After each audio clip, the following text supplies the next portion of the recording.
Hi, Ina here, and today, former Oppo sub-brand RealMe officially lands in the Philippines. About a month ago, Leia went to Jakarta, Indonesia for RealMe's launch to the Southeast Asian market, where they also introduced three of their devices, the Realme 2, 2 Pro, and the Realme C1.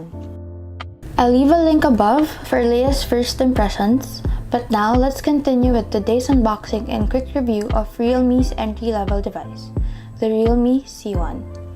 The Realme C1 comes in a simple white box that has a red stripe at the bottom with the company's logo on it. Opening the box, we have the SIM ejector, jelly case, and its quick guides. We then have the phone, which is wrapped in plastic,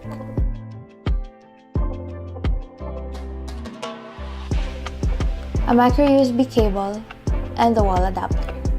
The unit we got came in black. I'm not gonna lie, at first I thought it had the glass back because of how shiny it was.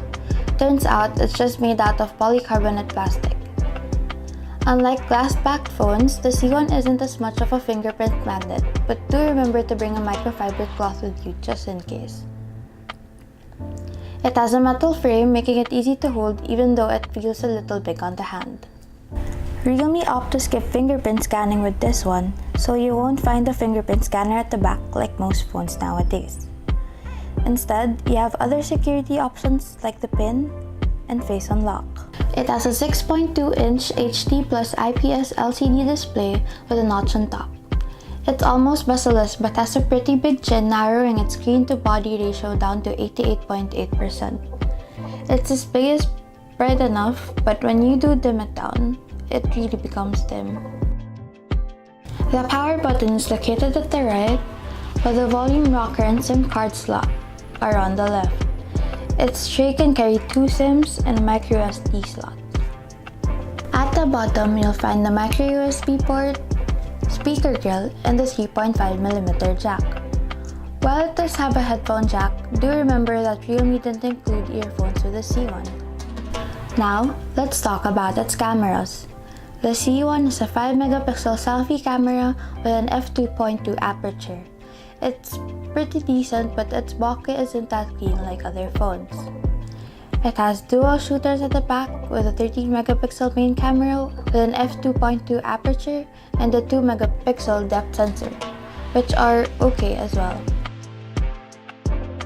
The C1 is powered by a Qualcomm Snapdragon 450, has 2GB of RAM and 16GB of internal storage, which is expandable to 256GB.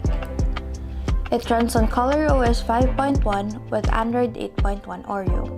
While it does run smoothly for day-to-day apps like your social media sites, you would probably need to turn down the graphics while playing to get them running as smooth as possible. What's great is that it has a pretty big battery capacity at 4,230 mAh.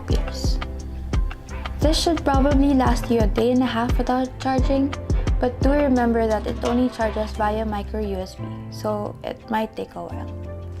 This entry-level device from Realme seems to be a real steal for only 5,990 pesos. It is a good-looking device with a big battery. Watch out for our full review, and let's see what other phones Realme has in store for the Philippine market in the next coming months. If you like this video, give us a thumbs up, subscribe to our channel, and don't forget to hit that notification bell. Also, do visit our social media sites to get the latest updates on tech, and of course, unbox.ph for tech news and reviews. This is Ina. Bye!